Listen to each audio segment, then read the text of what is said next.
Hello, everyone, and thank you for joining Butterfly Buzz. I'm Miss Tia, and I brought along again Miss Vivian. Miss Vivian was here last week with social worker, and we are super excited to have her back here again. Miss Thank you Vivian, for having me. I have tons of fan mail questions for you. And I just wanted to know before we jump into anything, do you have any news updates that you would like to share? No, not this time. Miss Vivian almost seems nervous. Release the No, microphone. but you're asking me. You're putting me on the spot. Come on. You ready? Okay. Yes. So, Miss Vivian, I have to be honest.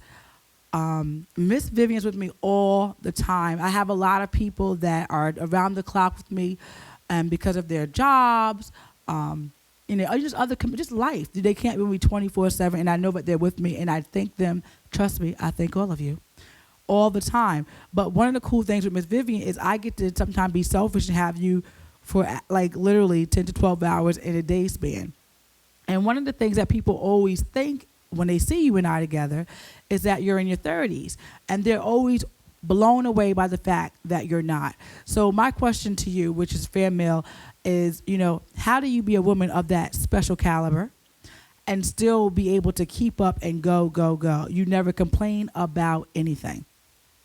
Well, as I said before, I feel like I'm rewriting my story. So that's one of the main reasons why I do this. And sometimes I might be tired, but the perks of going places with you, doing things that I never thought I would do, like, for example, going sailing. That was Me awesome. sailing, and that was a joy. That was a pleasure. We went to Washington. That was something else. I might not have taken myself to Washington. It's just all the perks of being with the butterflies. Thank you. Thank you to Adventure Sale as well. One of the perks that I always think of is when we get a volunteer that's willing to just dive right in like you do, is the perks that not only the girls get, but that the volunteers get, myself get, because we're all constantly learning. We're all women in different stages of our lives, and we all have this, as women, we know everything. That's what got us in trouble in the beginning, if you want to be honest with it, right? Mm-hmm. So now we have a group of intergenerational women, and it's a diverse group, and we're all each one teach one. How do you see yourself fitting in comfortably? Like, how do you make your mark? Wow, that was a good one, Tia. You threw me under the belt again. You just ran me over.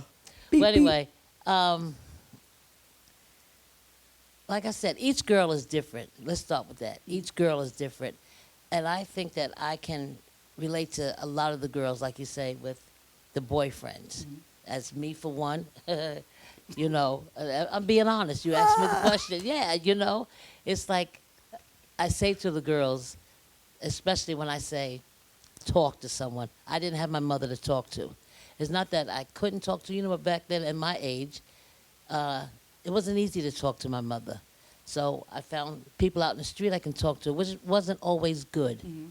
So that's why I say to them, if you find someone you can talk to comfortably, then you talk to that person. So I think that's one of the things that I feel that they can come talk to me.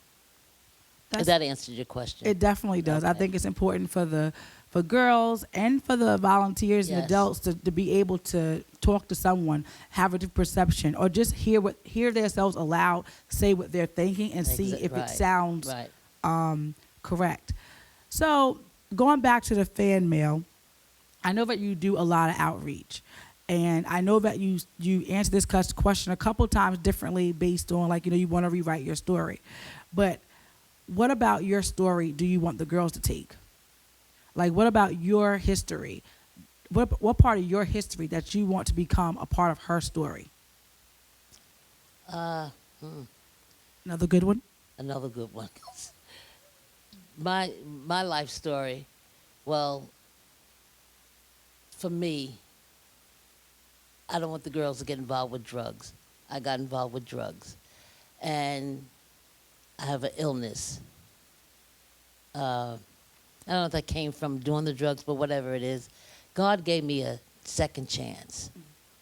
So with that chance, I feel like, hey, this is what he wants me to do. I love doing this anyway, outreaching with the kids, being out there for the kids. So I feel like he's given me a second chance. and I'm going to use that chance wisely. That's Did I answer that one? You definitely nailed it. I Okay. thought I rolled you over the bus, I'm but getting the A+ for this one, A girls. plus plus. And just to kind of wrap things up, one of the things that I have to be honest is your spunk, your zest of life, and your commitment not just to butterflies, but to all those around you. Where does that come from? Like, where does that inner strength come from? You know, my grandmother always said we come from a strong stock. So I basically, I got this from my dad. I can really say that. The way I was raised, you know, my grandmother used to always say, make sure you put an extra pork chop in the pan so you can feed other people. You know, I love doing outreach. I work with the church pantry. I just love people, basically. I just love people. So that's what it's all about, my joy for love of people. That's awesome. Being that you did mention your church pantry, can we might as well give them a plug? Yes, we can. So that is Open Arms in Riverhead. They're open Wednesday through Thursday at First Baptist Church. While we're talking about churches and all that good stuff, we do want to take the time to thank the church with the biggest heart that I can think of right here in our very own hamlet of Riverside, which is Truth Community Church in Flanders. If you are not familiar with it, please get familiar with it. Again, don't forget to like and subscribe by clicking below. And Miss Vivian, we thank you and we appreciate you and we're excited to have you a part of our team. On that note, Butterfly Buzz. Thank you for giving me the chance. You give me a chance to say that.